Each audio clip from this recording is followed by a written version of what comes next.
Allez, bah écoute, dans cette vidéo, je vais te montrer ce que j'ai modélisé et ce qu'on va faire et ce qui est à venir sur le projet. Donc, demain, ça va être gros atelier menuiserie. On va couper pour intégrer ce subwoofer, celui qu'on a déballé l'autre jour ensemble, créer son caisson clos. Donc, clos, ça veut bien dire ce que ça veut dire. Il ne sera pas basse réflexe, il n'y aura pas d'évent. Donc, caisson de 20 litres. Et bah, pour ne pas se planter, il a fallu modéliser pour intégrer les éléments et pas se retrouver coincé à l'arrivée. Donc ça veut dire quoi? Ça veut dire ici j'ai un tiroir et sur ce tiroir je vais mettre tous les éléments informatiques, donc carte mère, GPU, Alim et tout ce qui suit, hein. Donc là j'ai pas modélisé le CPU et son refroidisseur, c'est pas l'objet. L'objet c'était l'encombrement hors tout. Donc donc voilà, j'ai bien fait de faire ainsi. Pourquoi? Bah, parce que je me suis rendu compte que ma tablette qui est ici, en fait, était au départ prévue à ras. Mais à ras, eh ben, je n'avais plus rien pour mettre mon bass shaker. Donc c'est pour ça que j'ai modélisé les bass shakers et les exciteurs en même temps. C'est pour pouvoir correctement dimensionner. Donc j'ai modélisé mes bass shakers, je l'ai posé à l'arrière. Alors ça, on s'en fiche un peu, plus ou moins en avant, en arrière, ça c'est pas fondamental. J'ai dû rehausser ma planche et c'est là où je me suis aperçu que j'étais pas bon. Donc repenser toute l'installation. Donc là maintenant c'est défini, c'est OK. J'ai donc une planche de 500 mm de long et c'est parfait. On trouve des glissières dans ce format. Donc c'est impeccable. Et je peux ouvrir mon tiroir. Voilà. Donc ça donne cet effet.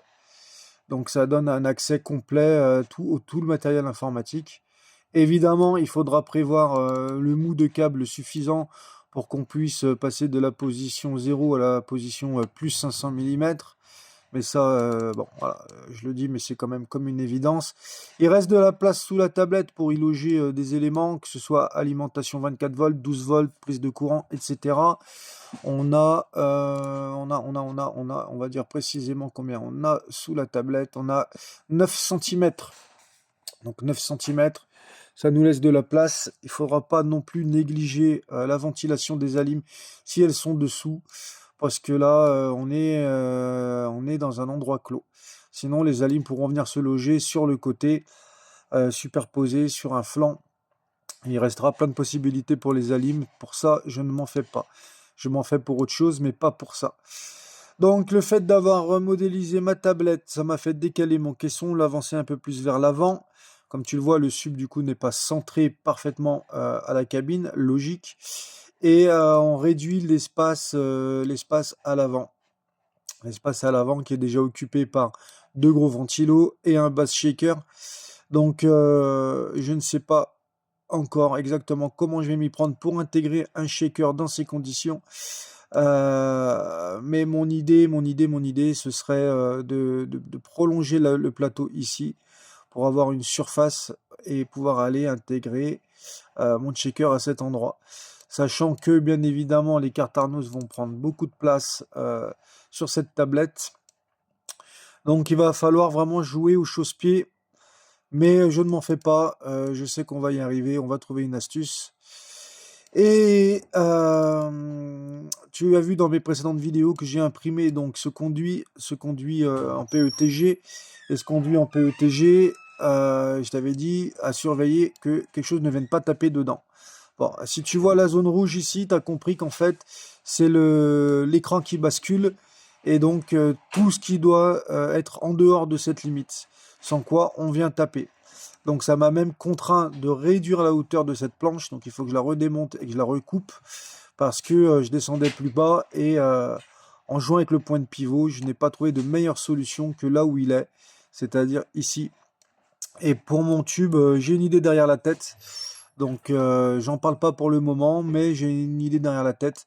On peut très bien réfléchir à avoir le même principe de tube, mais à avoir des tronçons escamotables qui se déplient.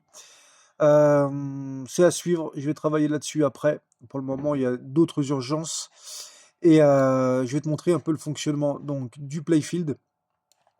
Donc le playfield, si tu vois, il est composé d'un plateau en bois principal. C'est le support pour l'écran.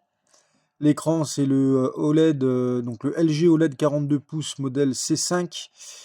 et est intercalé entre le plateau de bois et l'écran 4 sealant blocs de 15 mm d'épaisseur.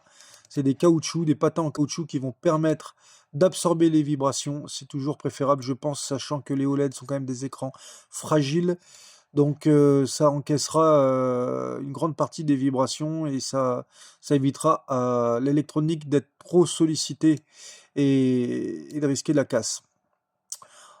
Tu vois, en fait, cette planche de bois, elle vient reposer sur 2 traverses. Elles sont blanches, je les ai pas dessinées, de couleur pour le moment. Elles sont blanches. Donc quand le plateau vient, il vient en appui sur ces planches et l'ensemble des forces repose sur ces 2 traverses. Donc le poids est équilibré et on évite de faire des contraintes, trop importantes sur certains points. Voilà, puisque l'ensemble de la masse est réparti sur toute la longueur. Ensuite, pour les pivots, donc j'ai prévu à l'impression 3D, donc j'ai acheté du filament de cette couleur, c'est pour ça que je les ai mis verts. J'ai acheté un vert lime transparent, je suis sûr que ça rendra super bien. Dis-moi ce que tu en penses dans les commentaires. Il suffit qu'on en parle pour que le livreur m'apporte ma bobine. Donc j'ai un thème qui est plus ou moins dans cette logique de couleur, donc je me dis que ça va super bien se marier avec. En tout cas, il paraît super beau. Avoir l'impression comment il se comporte, j'ai vu qu'il était super bien noté. Dis-moi ce que tu en penses. Et donc là, de chaque côté des parois, je viens mettre ces supports pour mon tube. Là, on va donc utiliser un tube 25 mm qui sert à l'origine au rideau. Voilà, c'est une pièce en métal, c'est un tube de métal chromé. Donc je le recouperai à la bonne dimension et je viendrai également imprimer des supports pour venir la fixer sur mon plateau. Donc je vais aussi animer le playfield. Donc voilà, pour voir un petit peu ce que ça dit. Donc ça te donne une idée de ce qui se passe quand on déploie. Je suis en train de réfléchir à une idée pour soutenir cet ensemble, parce que c'est pas tout de le lever, il faut pas non plus qu'il retombe. Peut-être des vérins électriques. J'ai cette idée qui me trotte depuis un moment. C'est à réfléchir, mais encore une fois, ça, c'est du détail, ce n'est pas l'urgence. J'ai modélisé mon tire-bille. Après avoir modélisé la porte, j'ai fait le tire-bille, ce qui me permet pareil, de préparer mes découpes dans la face avant. Donc c'est la modélisation en réplique exacte, hein. Je n'ai pas fait les ressorts, hein, tu m'en excuseras. Moi, ce que je voulais voir, c'était l'espace occupé et la gêne occasionnée par l'écran. Je voulais être sûr que tout passe. D'ailleurs, dis-moi ce que tu en penses. Je me suis axé le plus à droite possible de l'écran pour avoir dans le jeu, voilà, le tire-bille qui soit le plus aligné possible avec la tige physique. Il me semble que ça me paraît pas vilain comme ça. Donc à déterminer. Ça reste à déterminer. Je vais encore attendre avant de faire le percement pour le lance-bille. Et puis bah, j'ai modélisé les exciteurs, hein. Comme tu vois, j'en ai 1, 2, 3, 4. Donc 2 à l'avant, 2 à l'arrière. Compliqué les exciteurs de ne pas les mettre dans la zone rouge. Donc là, pour le moment, comme tu vois, je les ai mis complètement à l'arrière. Dis-moi ce que tu en penses. Est-ce qu'ils sont bien placés ou est-ce qu'il serait préférable de les mettre devant la zone rouge? Ça reste à définir. Et puis, voilà. Ça nous donne le chantier de demain. On sait quoi faire, dans quelle direction aller, quelle planche découper, à quelle dimension. Voilà, on ne va pas dans l'inconnu, tout est calculé, tout est millimétré. Donc tout devrait bien se passer. Je ne suis pas à l'abri d'une erreur, hein, ou d'un manque de lucidité, c'est mon premier PinCab. Si tu as des idées, des choses qui te viennent à l'esprit, n'hésite pas à me les dire. Tous les bons conseils sont bons à prendre, j'écoute tout le monde. Voilà, je ne suis pas un professionnel, je suis un amateur, c'est mon premier PinCab. Donc voilà, je ne suis pas à l'abri de commettre des erreurs, j'en suis conscient. En tout cas, je m'efforce à faire le meilleur PinCab possible, le plus réfléchi possible et de la plus grande qualité possible. Bon, si cette vidéo t'a plu, encore une fois, bah, je t'invite à liker, ça fait toujours plaisir. Et je te remercie de m'avoir suivi et surtout abonne-toi, il y a encore beaucoup, beaucoup, beaucoup de contenu à venir. Allez, à très vite, salut!